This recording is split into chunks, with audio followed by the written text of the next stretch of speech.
নমস্কার বন্ধুরা, green gardener চ্যানেলে সবাইকে স্বাগত জানাই। তো বন্ধুরা, যে গাছটা দেখতে পাচ্ছেন এটা আমার থাইকাটিমন গাছ। এই গাছটা আগেই দেখেছিলেন। আমি সিজনের সময় ফল নিইনি, মানে ফুল কেটে দিয়েছিলাম মুকুলগুলোকে।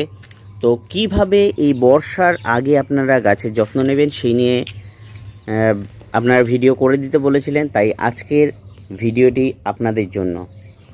তো বন্ধুরা দেখুন, তীব্র দাবদাহে আমরাও কষ্ট পাচ্ছি, গাছগুলোর অবস্থাও তথৈব চ, অর্থাৎ সেই রকম তাদের অবস্থাও।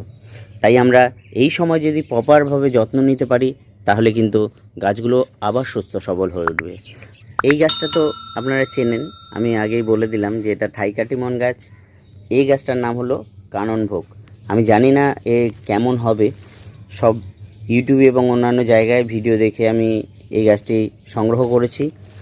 আর এই গাছটা হলো থাই আম্রপালি, অর্থাৎ আম্রপালির থাই আম্রপালি বলেছে, এটা 12 মাসই নাকি হবে। দেখা যাক, আমি লাগিয়েছি। তো বন্ধুরা দেখতে পাচ্ছেন যে এই গাছটার পাতার ওপর কিরকম কালো কালো দেখতে পাচ্ছেন। আসলে কি জানেন, কালকে আমি রাত্রেবেলায় একটু হিউমিক অ্যাসিড স্প্রে করেছিলাম, তার জন্য গাছের পাতা এইরকম হয়ে আছে।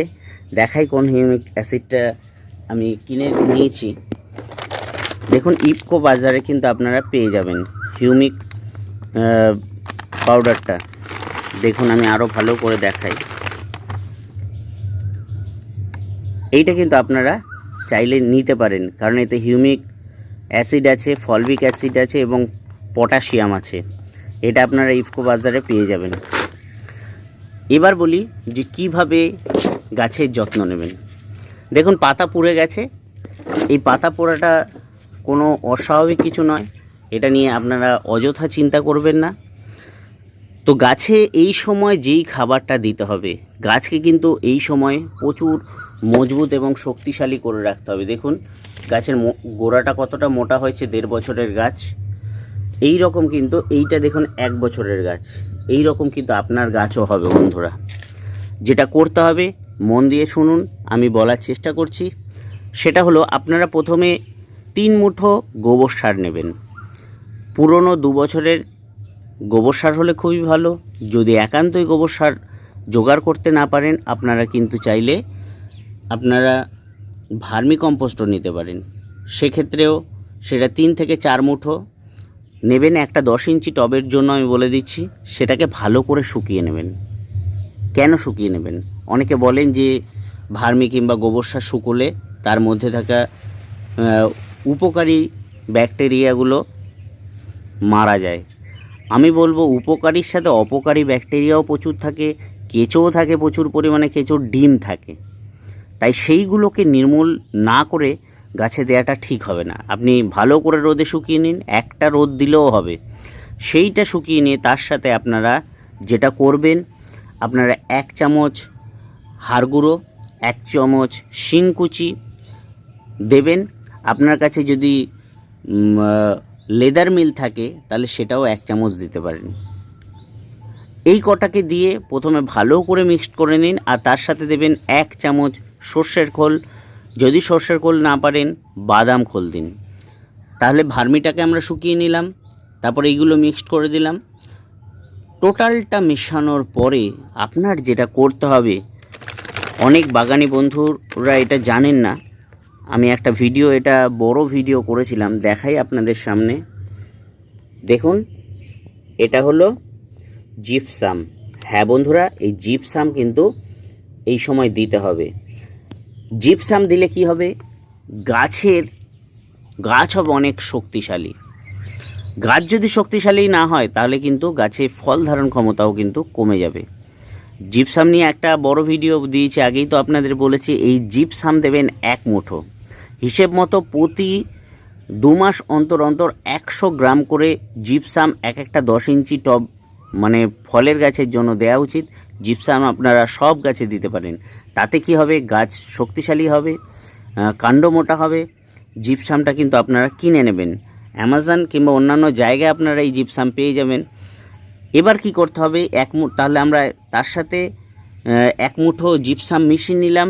মিশিয়ে ভালো করে আপনি কি করবেন, তাতে হালকা জলে ছিটে দেবেন যাতে ময়েশ্চারটা থাকে। সেইটাকে নিয়ে আপনি দিন 15 অন্তত রাখুন, কারণ সামনেই বর্ষা আসছে। যদি তার বেশি রাখতে পারেন খুবই ভালো। আর তার থেকে ভালো ব্যাপার, যদি আপনাদের কাছে আগে মিক্সড খাবার থাকে সেইটা কিন্তু চাপাতে পারেন। তবে সেই মিক্সড খাবার যদি তৈরি করা থাকে তার সাথে আপনারা অবশ্যই কিন্তু আপনারা জিপসাম দেবেন। এটা প্রতি 2 মাস অন্তর দিতে হবে, আর বিশেষ কোনো যত্ন লাগবে না। তো বন্ধুরা, এইভাবে যদি আপনার গাছকে ভালো রাখতে চান, আর মাঝে মাঝে যদি পারেন হিউমিক অ্যাসিড দিয়ে দিতে পারেন। আমি কেন এইটা দিলাম, কারণ এর মধ্যে হিউমিক অ্যাসিড, ফলভিক অ্যাসিড এবং পটাশিয়াম অর্থাৎ পটাশ আছে, এইগুলো সবই জৈব। আর একটা কথা, আমি বেশ কিছু জিনিস আপনাদের সাথে আমি আলোচনা করছি, সেটা হলো বন্ধুরা, দেখুন আমরা কেন টবে বিদেশি আম লাগাতে বলি। এর কারণ হলো আমাদের হিমসাগর, আম্রপালি এবং ল্যাংড়া, আমি যত আম খেয়েছি এর ওপরে কিন্তু আমি আর আম খাইনি, অর্থাৎ সেইগুলো কিন্তু সেরা। কিন্তু বিষয় কি জানেন, সেগুলো একটা সিজনে খুব তাড়াতাড়ি শেষ হয়ে যায়, আমরা বহুদিন খেতে পারি না। কিন্তু এখন যে নিত্য নতুন ভ্যারাইটিগুলো বেরিয়েছে সেগুলো কিন্তু অনেক দিন হয়। আর সব থেকে বড় ব্যাপার, বিদেশি আম কিংবা নতুন প্রযুক্তিতে আমাদের ইন্ডিয়ান ভ্যারাইটি যে আম আছে, অম্বিকা আছে, অরুণিকা আছে, এইগুলো কিন্তু খুব ভালো টবে ফলন হয়, প্রতি বছর ফলন হয়। আপনি যদি হিমসাগর কিংবা ল্যাংড়া টবে বসান তাতে ফল পাবেন না, যদি পানও 2-1টা করে, তাতে আপনার মন ভিজবে না। তো বন্ধুরা, এইভাবে করুন, আপনারা গাছ লাগান। তবে আমি একটা কথা বলবো, আপনারা অবশ্যই কিন্তু পারলে থাইকাটিমন 2-3টে হলেও আপনার বাগানে কিন্তু স্থান দিন, কারণ এই ভ্যারাইটিটা আমার সব থেকে বেশি ভালো লেগেছে, এই থাইকাটিমন। আপনারা কিন্তু এটা লাগাতে পারেন। তো বন্ধুরা, অনেক কিছু হয়তো বলা হলো না, যদি আপনাদের আরও কিছু জিজ্ঞাসা থাকে আপনারা কমেন্টে অবশ্যই জানাবেন। তো বন্ধুরা, ভালো থাকবেন, সুস্থ থাকবেন, দেখা হবে অন্য কোনো ভিডিওতে।